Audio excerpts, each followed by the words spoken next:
how worried am I about the Department of Government Efficiency and the actions of Musk and his minions as they tear a hole through the federal government?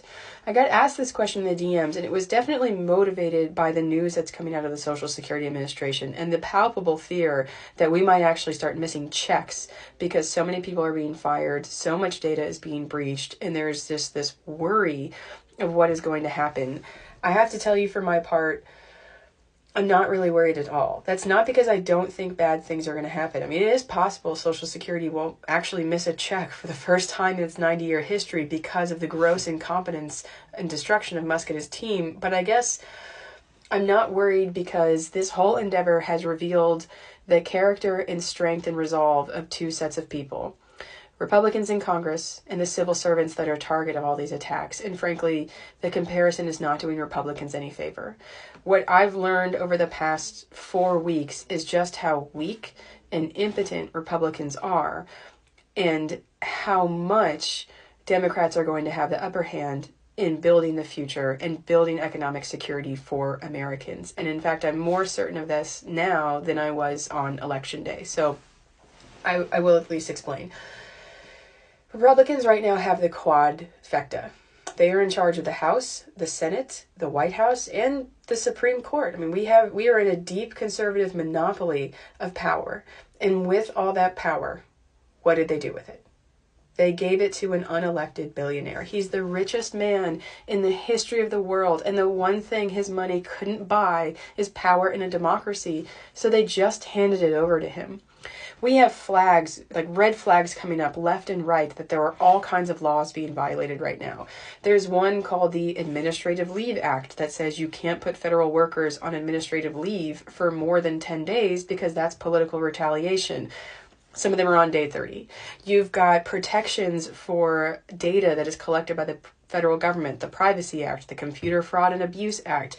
Are they being violated? Civil servants are dropping like flies. They're basically refusing to hand over data to Musk and getting fired as a consequence because they swore an oath not to break the law. It makes you really worried that he is.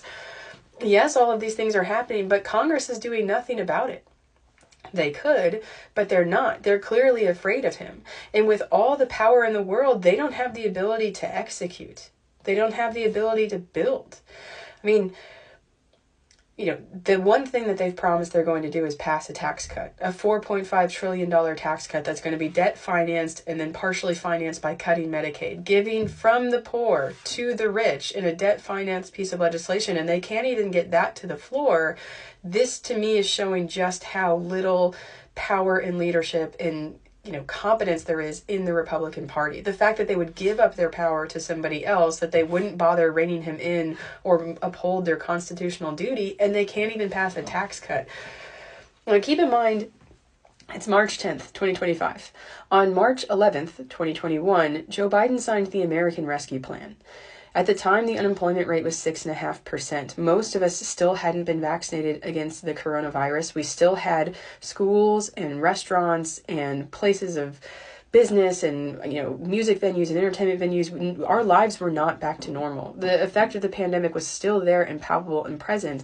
And they passed, within the 6 weeks of coming to power, the American Rescue Plan, a $1.9 trillion rescue effort to help people who were unemployed, to help people pay for food, to help people pay for housing, to help prop up transportation systems in restaurants, to prop up the childcare industry to support the economic recovery, to send relief to families, to cut child poverty in half, to send $100 million to public schools so that kids who had lost learning in the pandemic would get money to help them catch back up.